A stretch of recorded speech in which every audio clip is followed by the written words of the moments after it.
मूसलाधार बारिश हो रही थी और वो अपने कमरे में बैठा जलथल देख रहा था। बाहर बहुत बड़ा लॉन था जिसमें 2 दरख्त थे। उनके सब्ज पत्ते बारिश में नहा रहे थे। उसको महसूस हुआ कि वो पानी की इस यूरिश से खुश होकर नाच रहे हैं। उधर टेलीफोन का एक खंभा गड़ा था उसके फ्लैट के एंड सामने। ये भी बड़ा मसरूर नजर आता था, हालांकि उसकी मसरत की कोई वजह मालूम नहीं होती थी। इस बेजान शय को भला मसरूर क्या होना था, लेकिन दानिश ने, जो कि बहुत मगमूम था, यही महसूस किया कि उसके आसपास जो भी शय है खुशी से नाच गा रही है।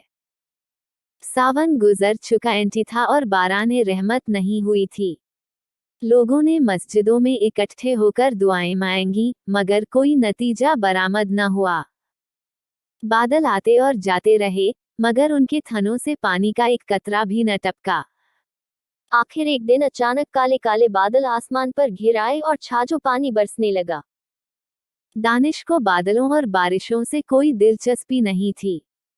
उसकी जिंदगी चटियल मैदान बन चुकी थी जिसके मुंह में पानी का एक कतरा भी किसी ने न टपकाया हो। 2 बरस पहले उसने एक लड़की से, जिसका नाम तबस्सुम था, मोहब्बत करना शुरू की, मगर एक तरफा मोहब्बत थी। तबस्सुम ने उसे दरखोर इतना ही न समझा। सावन के दिन थे, बारिश हो रही थी। वो अपनी कोठी से बाहर निकला, जांघिया पहनकर नहाए और बारिश का लुत्फ उठाए। आम बाल्टी में पड़े थे। वो अकेला बैठा उन्हें चूस रहा था कि अचानक उसे चीखें और कहकहे सुनाई दिए। उसने देखा कि साथ वाली कोठी के लॉन में 2 लड़कियां बारिश में नहा रही हैं और खुशी में शोर मचा रही हैं। उसकी कोठी और साथ वाली कोठी के दरमियान सिर्फ एक झाड़ियों की दीवार हाइल थी। दानिश उठा। आम का रस चूसते हुए वो बाड़ के पास गया और गौर से उन दोनों लड़कियों को देखा। दोनों महीन मलमल के कुर्ते पहने थीं, जो उनके बदन के साथ चिपके हुए थे। शलवार चून की लट्ठे की थी, इसलिए दानिश को उनके बदन के निचले हिस्से के सही खद और खाल का पता न चल सका। उसने पहले किसी औरत को ऐसी नजरों से कभी नहीं देखा था, जैसा कि उस रोज, जबकि बारिश हो रही थी, उसने उन दोनों लड़कियों को देखा। देर तक वो उनको देखता रहा, जो बारिश में भीग भीग कर खुशी के नारे बुलंद कर रही थीं। दानिश ने उनको पहले कभी नहीं देखा था, इसलिए कि वो तबन कुछ इस किस्म का लड़का था कि वो किसी लड़की को बुरी नजरों से देखना गुनाह समझता था, मगर उसने उस रोज बड़ी ललचाई नजरों से उनको देखा। देखा ही नहीं, बल्कि उनके गीले बदन में अंगारा बनकर बरमे की तरह छेद करता रहा। दानिश की उम्र उस वक्त 20 बरस के करीब होगी। नातजुर्बेकार था। जिंदगी में उसने पहली मर्तबा जवान लड़कियों के शबाब को गीली मलमल में लिपटे देखा, तो उसने यूं महसूस किया कि उसके खून में चिनगारियां दौड़ रही हैं। उसने उन लड़कियों में से एक को मुंतखब करना चाहा। देर तक वो गौर करता रहा। एक लड़की बड़ी शरीर थी, दूसरी उससे कम। उसने सोचा शरीर अच्छी रहेगी जो उसको शरारतों का सबक दे सके। ये शरीर लड़की खूबसूरत थी, उसके बदन के आज़ा भी बहुत मुनासिब थे। बारिश में नहाती जलपरी मालूम होती थी। थोड़ी देर के लिए दानिश शायर बन गया। उसने कभी इस तौर पर नहीं सोचा था।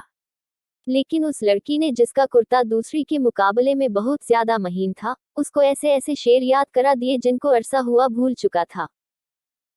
इसके अलावा रेडियो पर सुने हुए फिल्मी गानों की धुनें भी उसके कानों में गूंजने लगीं और उसने बाड़ के पीछे ये महसूस करना शुरू किया कि वो अशोक कुमार है, दिलीप कुमार है।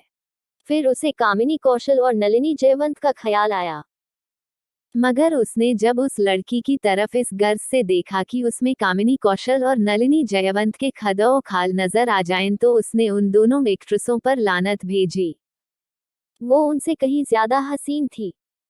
उसके मलमल के कुर्ते में जो शबाब था, उसका मुकाबला उसने सोचा कोई भी नहीं कर सकता।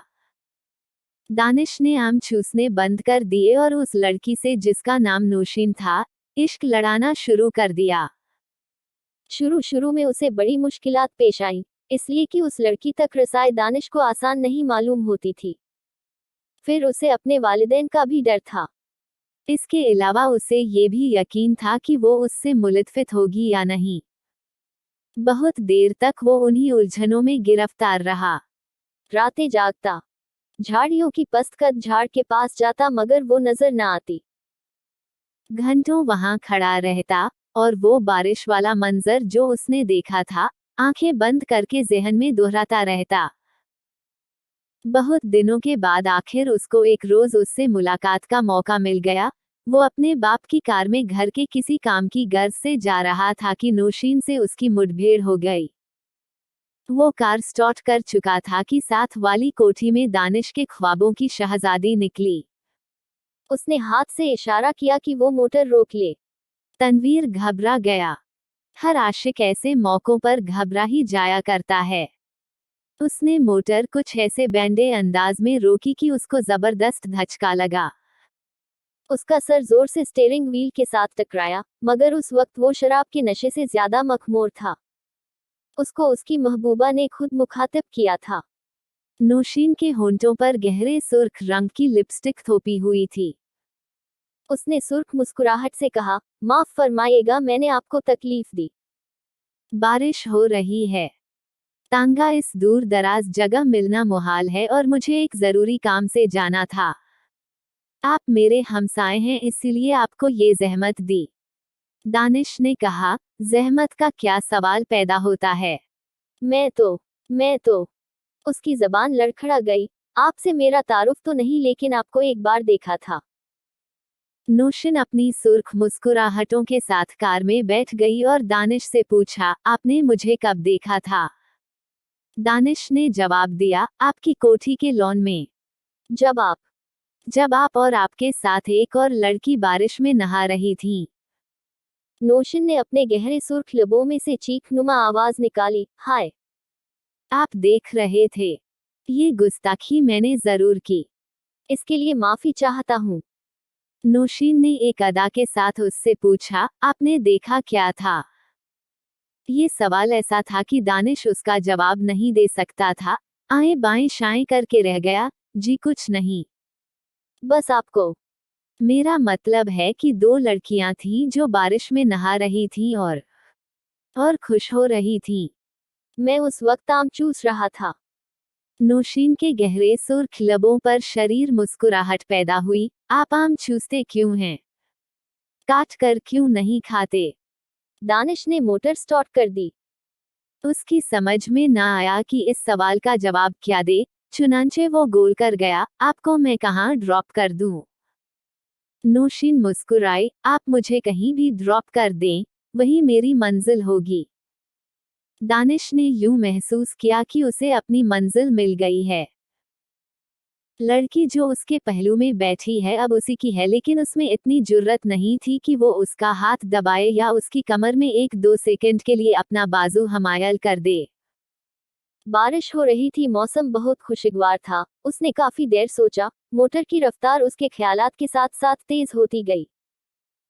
आखिर उसने एक जगह उसे रोक लिया और जज्बात से मगलूब होकर उसको अपने साथ चिमटा लिया, उसके होंठों से अपने होंठ पेवस्त कर दिए। उसको ऐसा महसूस हुआ कि वो कोई बहुत ही लजीज आम चूस रहा है। नौशीन ने कोई मुजामत न की, लेकिन फौरन दानिश को ये एहसास बड़ी शिद्दत से हुआ कि उसने बड़ी नाशाइस्ता हरकत की है और गालिबन नौशीन को उसकी ये हरकत पसंद नहीं आई। चुनांचे एकदम संजीदा होकर उसने कहा, आपको कहाँ जाना है? नौशीन के चेहरे पर यूं खफगी के कोई आसार नहीं थे, लेकिन दानिश यूं महसूस कर रहा था जैसे वो उसके खून की प्यासी है। परवीन ने उसे बता दिया कि उसे कहाँ जाना है। जब वो उस जगह पहुंचा तो उसे मालूम हुआ वो रंडियों का चकला है। जब उसने नौशीन को मोटर से उतारा तो उसके होंठों पर गहरे लाल रंग की मुस्कुराहट बिखर रही थी। उसने कूल्हे मटका कर ठेठ कस्बियों के अंदाज में उससे कहा, शाम को मैं यहाँ होती हूँ। आप कभी जरूर तशरीफ लाए। दानिश जब भौचक्का होकर अपनी मोटर की तरफ बढ़ा तो उसे ऐसा लगा कि वो भी एक कस्बी औरत है जिसे वो हर रोज चलाता है। उसकी लाल बत्ती लिपस्टिक है जो परवीन ने होंठों पर थोपी हुई थी। वो वापस अपनी कोठी चला आया। बारिश हो रही थी और तनवीर बेहद मगमूम था। उसको ऐसा महसूस हुआ कि उसकी आंखों के आंसू बारिश के कतरे बनकर टपक रहे हैं।